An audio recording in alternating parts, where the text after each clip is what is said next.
T'as déjà ressenti ce moment où tu regardes autour de toi et tu sais que tu dois partir.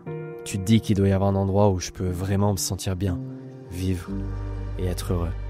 Et il y a tellement d'options aujourd'hui, Dubaï, Bali, Bangkok, Londres, mais il y a un pays que tout le monde semble ignorer, la Géorgie.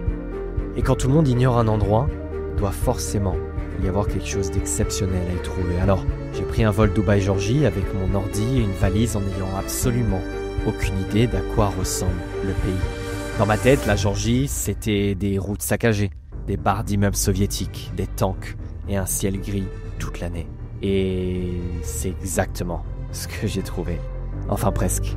Parce que j'ai trouvé des routes saccagées, des barres d'immeubles soviétiques, des tanks, un alphabet inalphabète, mais aussi des gens beaux qui ont une passion pour la vie, les femmes, la nature. Et étrangement, leurs chants sont exactement comme les chants corses. Alors, j'ai posé mes valises, j'ai ouvert mon ordi et j'ai écrit en gros faire 2 millions d'euros cette année. Et pour ça, je devais tout recommencer.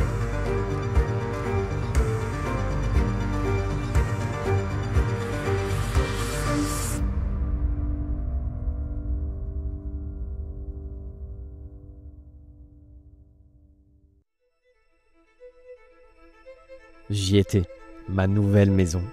Je tournais la page d'un nouveau chapitre et il fallait que ce soit le meilleur chapitre de ma vie. Alors j'ai regardé par la fenêtre pour comprendre. J'ai vu des arbres, la nature, et j'ai compris que je venais d'avoir perdu 2 ans à Dubaï, à vivre dans un endroit qui me correspondait pas. Pourquoi est-ce que j'étais resté aussi longtemps là-bas ? Ça m'a frappé. Il fallait que je redesign ma vie depuis le tout début et que je recrée tout de A à Z. Certaines personnes pensent que la vie vient telle qu'elle est, alors qu'en réalité, la vie, c'est comme un jeu vidéo. C'est à nous de la créer. Créer son environnement, créer ses amitiés, ses amours, ses accomplissements. Tout repose entre nos mains. Rien dans la vie ne nous est donné. Donc si je voulais avoir une vie exceptionnelle en Géorgie, il fallait que je me la crée. Et pour ça, il fallait que je bosse dur. Beaucoup pensent qu'une routine, c'est inutile. Ils se disent qu'encore un millionnaire qui nous parle de ses douches froides. Mais si tu penses que tu peux bâtir quelque chose et vraiment avancer dans la vie en étant irrégulier, chaotique et désorganisé, tu fais une grave erreur, mon ami. Parce que changer sa vie et accomplir des choses exceptionnelles, ça commence par changer qui tu es, ta routine, tes micro-décisions. La vérité, c'est qu'on n'a rien sans rien dans la vie. Et si tu donnes pas absolument tout, et dédie toute ton énergie vers un seul objectif, un idéal de vie, ça ne fonctionnera tout simplement pas. Il faut commencer avec une page blanche et définir exactement ce que tu veux dans ta vie, en laissant derrière absolument toutes les croyances limitantes que tu as. Alors, allons à la salle, dévorons tous les livres possibles, du business jusqu'à la philosophie, méditons, respirons et on se remet dans la bonne direction.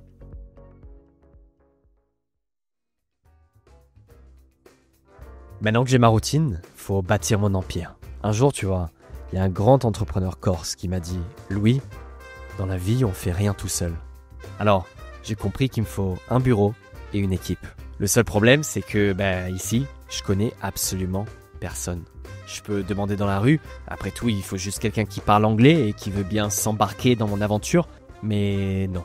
Alors, j'utilise ce que je connais de mieux, Internet. Je lance une publicité pour une offre d'emploi, et 15 minutes plus tard, une première demande. Rishab Kochik, alias Trix.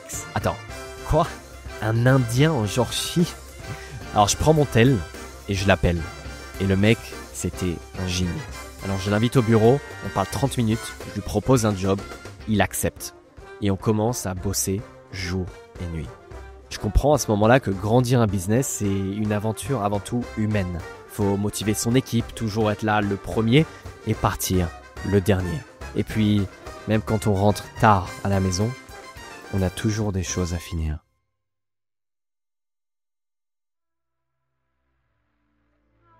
Quand vraiment on s'enferme, quand vraiment on bosse jour et nuit, qu'on se tient à ce qu'on dit qu'on va faire, qu'on met nos peurs de côté et qu'on exécute, Les résultats payent 100 € par jour, 1000 € par jour, 3000 € par jour, 6000 € par jour. Tu continues de pousser et d'un coup, t'as l'impression d'être dans un jeu vidéo que tu contrôles. Tu mets une pièce, tu gagnes, tu perds un peu, tu rejoues. L'argent devient qu'un chiffre sur un écran d'ordinateur. C'est comme si c'est maintenant détaché de la réalité. Et c'est là où on s'achète tout ce qu'on a toujours voulu acheter. Des montres, des voitures, tout va plus vite, ton cœur bat plus fort. Tu parles plus vite, tu roules plus vite, tu dépenses plus vite et là, tu décroches. Et tu te prends une claque. Ton compte en banque est plein, mais ton cœur, il est vide. Tu réalises que ça fait 3 semaines que t'as pas appelé ta mère, 3 semaines que t'as pas regardé un film avec Monica Bellucci, 3 semaines que t'as pas vu un pote, 3 semaines que t'as pas vu une journée passer. Et là,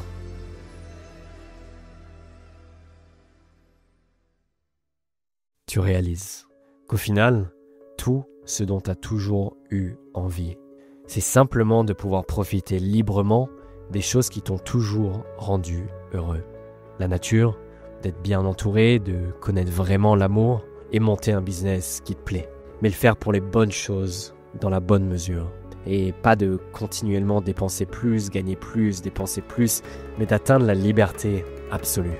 D'avoir une vie simple, heureuse, tout en ayant des millions sur le compte en banque. Pouvoir prendre un pas de recul, explorer des nouveaux chemins, et découvrir ce que la vie a à t'offrir de véritable. Et la Georgie, elle t'offre ça. Certes, les routes sont vieilles, les immeubles sont gris et décrépits, mais ils sont pleins de vie, pleins d'âme et pleins d'art. Tout le monde sait que l'argent ne fait pas le bonheur et tout le monde le dit. Mais ce que personne ne dit, c'est que le bonheur, lui, il a un prix, littéralement.